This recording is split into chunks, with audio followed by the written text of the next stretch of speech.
Bibis na tayo pagkano yan. Upo, at maglilinis tayo ng ano, mas tayo sugat. Sige na.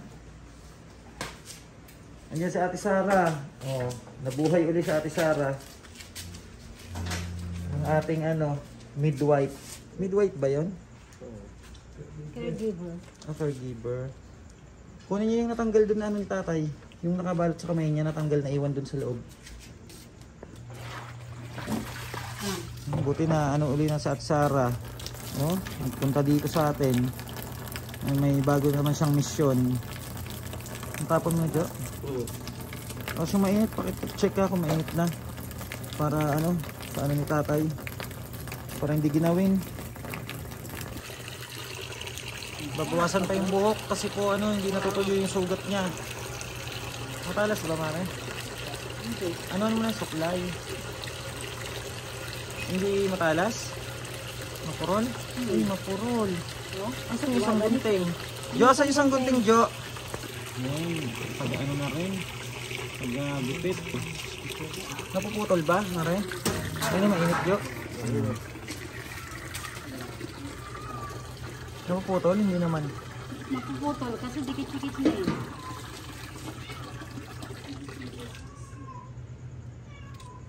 Langib. Yung mga langib. Dapat niyan talaga maubos yung buhok eh. Para nakakasingaw. Oo, nakakasingaw yung ano niya, ulo niya. Mainit pa naman ngayon.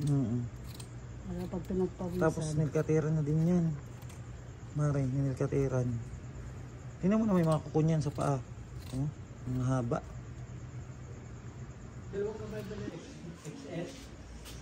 Talaga manggugupit si Mare oh.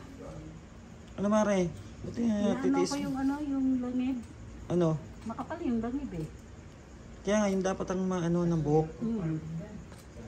Buti andito si Maring Sara oh. Ayan po si Ate Sara. At pumasyal dito sa atin. Aba? Ba't naiiyak ka? Huwag kang umiiyak. Kaya mo yan. Alam mo, sabi nga, yung mga taong ganyan na mapagkalingas kapwa, pinagpapala ni Lord. Diba? O, dahil po dun sa ginawa ni Ate Sara noon na pagtulong kay tatay, kung natatandaan nyo, napatayuan po siya ng bahay. Diba? Blines si Ate Sara. Tapos binigyan din siya ni ma'am ng sidecar. No? Kulay red. Oo, yung kulay red.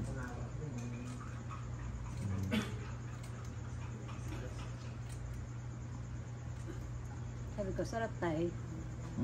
Barbera pala to eh, Barbera. Naginawa daw. So, yung sa kamay niya, natuyo na. Simula nang dinala natin sa ospital, oh. Nilinisan, tinanggal yung mga goma. Natuyo na po, oh. Pero yung kabila, ewan ko lang. Kasi hindi pa nabubuksan.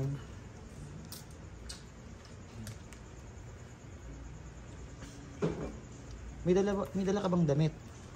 Wala. Ha? Wala. Hindi naman Tapos, ako nabubukan eh. hindi, yung kamay mo, pinangaano mo dyan sa mukha mo. Hindi, malayo. Pinangaano mo sa mukha mo, inahawak mo dyan sa ano ni tatay, sugat. Huwag mo yan, ano, mapupunta sa iyo yung ano, yung amoy. Maano pa naman, matindi na yung amoy. Yan! Ano yan? Bago yan. Nasaan mo yung mukha? Kasi pinagpapawisan na. Oh. Buti mabait din si Jojo, oh. Pupunas kay Ate Sara. Kasi pawis na si Ate Sara, inaano niya yung damit niya sa mukha niya, eh, hinahawakan niya. Eh, yung ulo po ni tatay may mga sugat.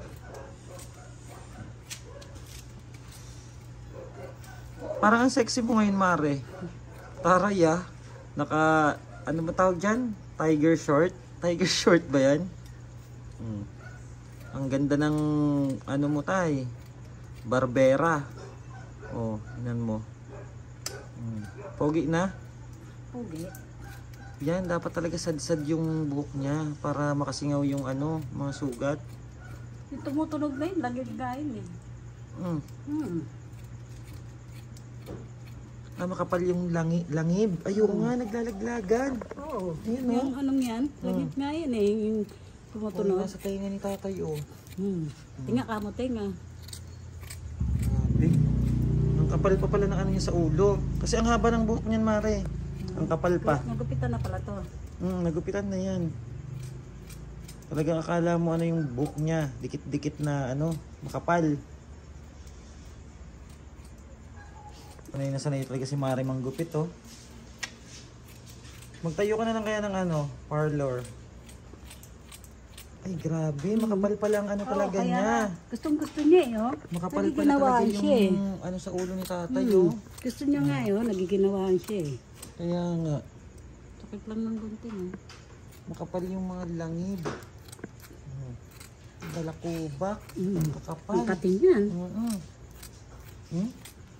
Lalaglagan eh. Baka napapasarap ka ng gupit dyan. Maano mo yung ulo. And sa mga ano po, baka po may makakilala kay tatay. Pa-share naman po ng video natin para matagpuan natin ng mabilis yung kanyang pamilya. Sa ngayon po, andito po sa amin sa panglaga namin. At ginagamot po yung kanyang sugat dahil sobrang laki na po ng ano, damage sa kamay niya. Grabe ang ano ng sinapit ni tatay. Hindi po namin alam kung ilang taon na to or buwan ba to sa lansangan kasi sa ano po niya eh. Sa itsura niya nung na-rescue natin. Sakit, pahingan mo muna kamay mo.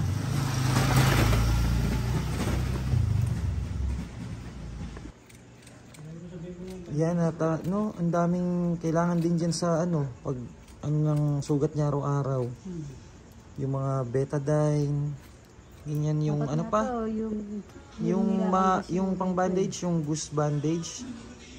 Tapos yung pinapahid na ointment. Nag-reseta kasi yung doktor po ng ointment tas antibiotic para sa kanya. Para mabilis maghilom yung mga sugat.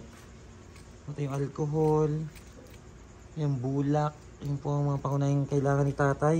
Siyempre nga ito video. Bakit? Ningil ka na? At baka po meron kayo dyan mga stock na ganun para magamit po kay tatay. Tapos anong tawag dun sa pang ano? Yung sa kamay? Yung parang hindi nalalaglag yung kamay? Anong tawag dun? Oo nga. Yung, Anong tawag dun? Yung dito, yung sinasabit sa leeg? Sling. Sling lang yon. Microport tape. Microport tape.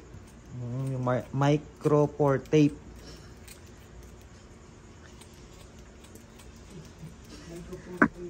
Oh, microport tape. Hindi yung sa pangleeg. Sling. Sling pala yun, sling. Yung gaya po niya, no, yung ginawa sa kanya kasi ano yan, ginawa lang para hindi na ano yung kamay niya, hindi po na huhulog kasi sobrang laki po kasi talaga ng ano ng kamay niya, ng sugat niya sa kamay. Buti nga po natuyo-tuyo na yung kabila. Very good, may taga painom pa. Painumin mo kasi hindi niya pwede hawakan yung baso kasi nga nag-ano siya kay tatay. Sige pa daw, angat mo pa. Yan, buti may mga ano, alalay si Madam Sara. Madam Sara, kamusta naman ang tatay mo? Okay lang po, kaya lang po marami yan oh. Si Tatay Digong. Sana makabalik na siya ng Philippines. Digong? Sara po ang pangalan nito, ng babae po na to na nag-ano kay tatay. Sara.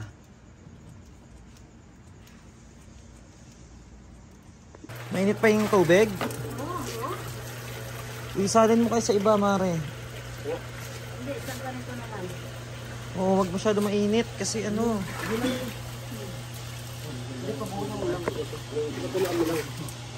Mare, barang mga damit. Oh, gusto niya na magpabuhos, oh. Kinakati na siya. Ang kapal pala ng balakubak kasi. Ang laki pa. Ha? Kapal talaga. Mare, tapon mo na yan. Yan mo na. Yan, yung mga nubad niya. Pati yung damit na yan. Bidan na lang ulit siya ng damit. Dapat pala nilalaban natin yan, no? Yung mga damit. O tapon na lang. Tapon na to. Tapon na. Payat mo na, tay. Kumain ba yan ngayon, Jo? Kumain sa tatay, no? Oo, ibang try day. Buti tayo na ano ka namin. Nakita ka namin, nako. Yan, kating-kating na siya oh. Oo. Ang hindi may ano eh. Ha? May pinakulong daming dapat yun. Dapat mabasa yung ano niya, Mare, kamay para malaglag yung ano nakabenda. Yung nakabalot kasi lumikit na yan malamang. Yan. Pag nakita mo yun, Mare, hindi mo pa yung nakikita, no? Pag nakita mo yan, Diyos ko, maawa ka dyan sa kamay niya.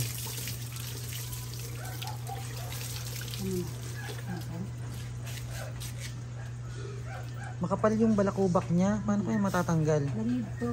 Ha? Langib. Langib yan? Paano kaya matatanggal, no? Yung ganyan kakapal? Baby oil? Baby oil tayo susuyurin. Oh? Huwag mong ano yung Mari kasi may mga sugat siya dyan. Oh, ganyan niya. Para natatanggal mo. Kati nga daw, oh. Ha? Kati daw. Makate? Kati tenga, oh. Charo na. Hindi ko pala eh. Sobrang kati na yung ulo niyan.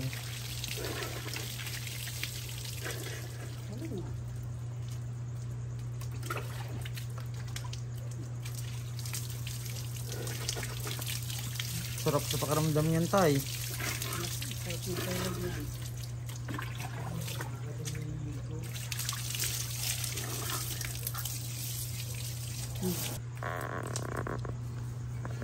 Yun, para maano yung ano niya, yung sa ulo.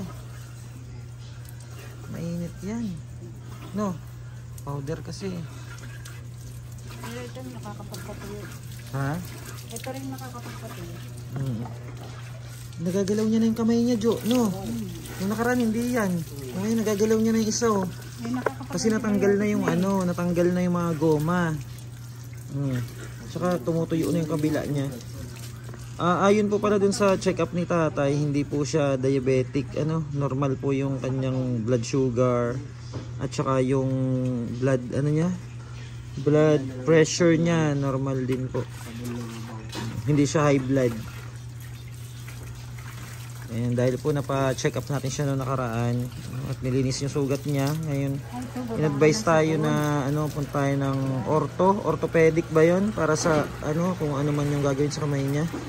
Kung operahan or tatanggalin, ganun po. Basta po malalaman niyo po yung mga update natin, ano, para kay tatay. At sana matagpuan natin talaga yung pamilya niya at malaman natin kung anong dahilan kung bakit nagkaganito si tatay.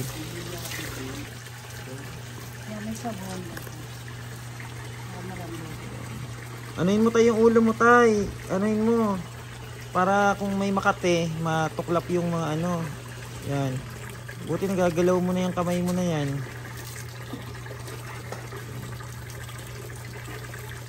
Tenga. Ha? Tenga rin, malamig. Yung tenga niya, Mari. Ba't may mga itim-itim? Ano, langib na rin. Langib? Yun. Bago, pupukit ka ng kokono. Pagka ano na, pagka bihis niya, para hindi siya lamigin.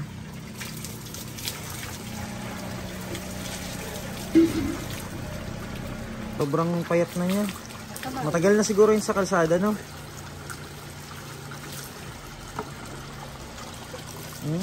Sarap ng ligo niya. Gusto niya. Oo. Kasi na ano yung ano niya, na re-relax. Nawala siguro ng kati-kati sa ulo. Thank you kay Ate Sara sa paggupit kay tatay. Yan, para maano yung kamay niya, matanggal yung ano. Para lumambot yung nakabenda.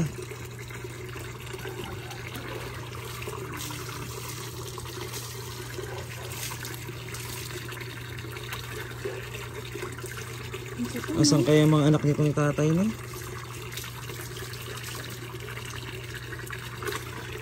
Pinabayaan na yung tatay nila. Or hinahanap yata yan. Sigurado may pamilya to. Kaso nga, wala pa rin na contact. Nakapost na sa Facebook. Naman, may mga kapatid. Wala rin na contact. Kaya kailangan talaga kumalat pa yung ano niya, video para mahanap talaga yung pamilya niyan. So para lumambot, ano ng tubig. Sige nga Marita, try mo anuin na. May mga ano naman tayo dyan gamit.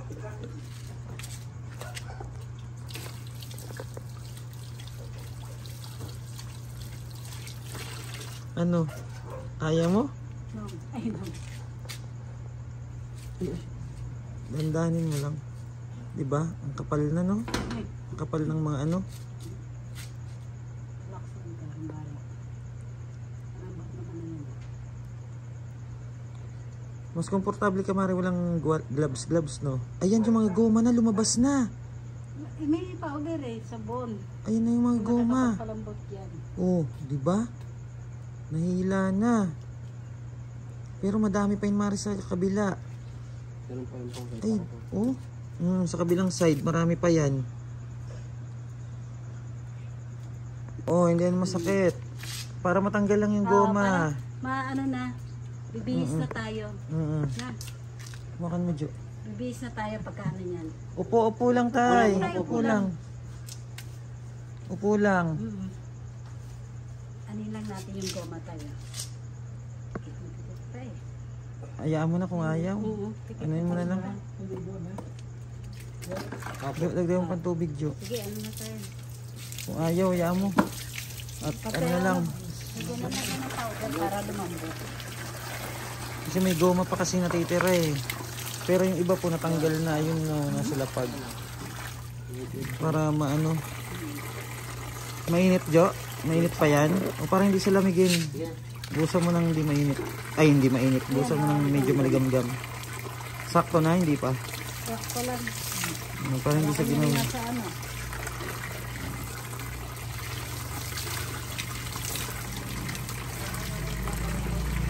Masakit yata kasi talaga pag hinihila, no?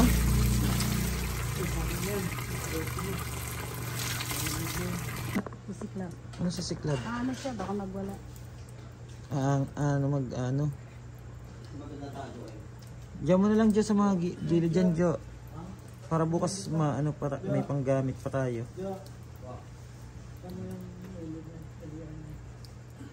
Gamit na.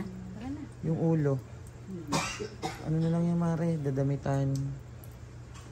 Ay, hindi. Bago damitan siguro, anuan muna. Anuan muna yung sugat. Mamaya pa, Mare.